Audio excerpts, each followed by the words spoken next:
Hello and welcome to this week's devlog. Since the last video, I've finally implemented an employee exhaustion system, and I've also made some changes which make the forest look entirely different and a lot more natural. The first task of the week was to make a new component to go on the control panels, which comes up when you click on structures in the world.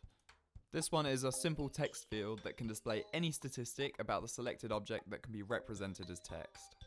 I needed this so that I can display how employees are feeling.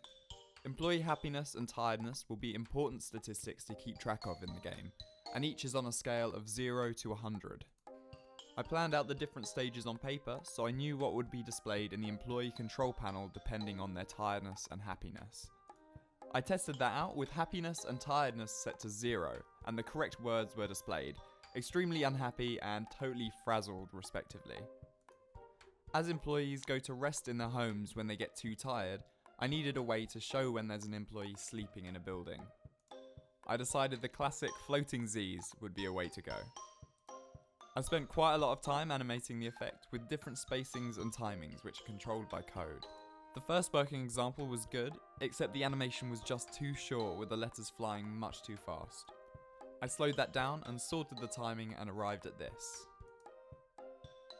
Anyway, after that I decided to move on to a task I've been putting off for a long time, adding more variation to the forest. Each tree is assigned an age when the forest is generated, and this dictates how many logs each tree has, but that was never displayed to the player in any way. The way to fix this was to have different growth stages for each of the trees, with older trees being taller.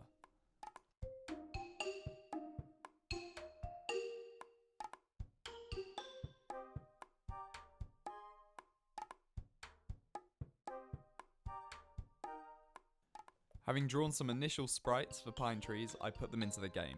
As I'd already built in support for this early on, it was just a matter of switching the sprites with the old ones.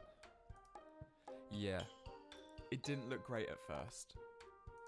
The smallest sprites looked absolutely ridiculous, as the lack of detail caused by the low resolution of each sprite really took its toll on their shape. I went back to the drawing board literally to make each variation a little bigger. On testing, the bigger trees' shading looked very out of place, as the bases were much darker than any of the other trees. My first attempt at fixing this was to try a dithered look, similar to what is seen on the maple trees.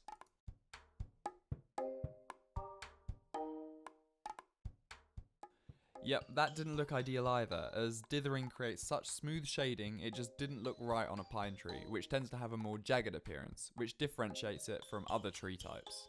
On the plus side, the smaller trees were starting to look a bit better, and once I'd removed the dithering effect, the variations were starting to look quite good.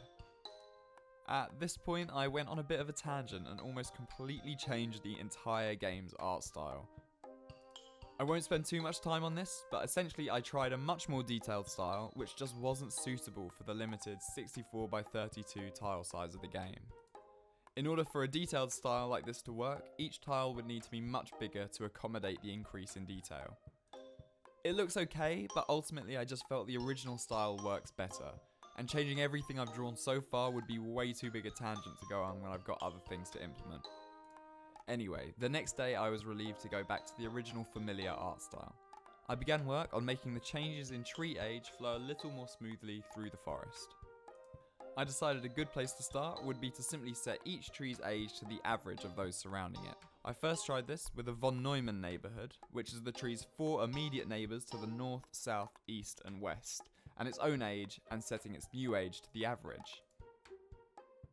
This was quite disappointing, and it smoothed the ages to the point where most of the trees were neither young nor old, and only trees that had no von Neumann neighbours would retain their original age, which you can see here.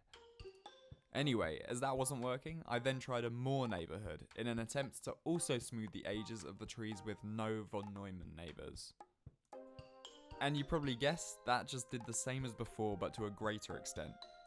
Looking back, having explained everything, I probably could have seen this happening but just felt like trying anyway. At that point, I decided to stop and have a think about this. I figured that generally, when looking down at a forest from this angle, you could expect to see older trees at the centre of clumps and younger trees towards the edges. Using the classic pen and paper, I came up with this. From the edge of the forest, count the depth of each tree from the last tree that neighbours grass. Repeat this from the edge of the forest on every row and column, keeping track of the count for each tree. Find the minimum of the 4 values for each tree and set the age to this value, stopping at the maximum age for the species. Finally, randomly mutate some of the tree's ages by increasing it by 1 to add a bit of variation. This works on paper, with the different clumps of trees varying in age in a smooth gradient from the centre to the outside edge. And when I put it into the game, it looked pretty good, but at this point I hadn't added the key 4th step, the mutations. Once I had, I tried some variations of the chance of age mutation occurring, which you can see here.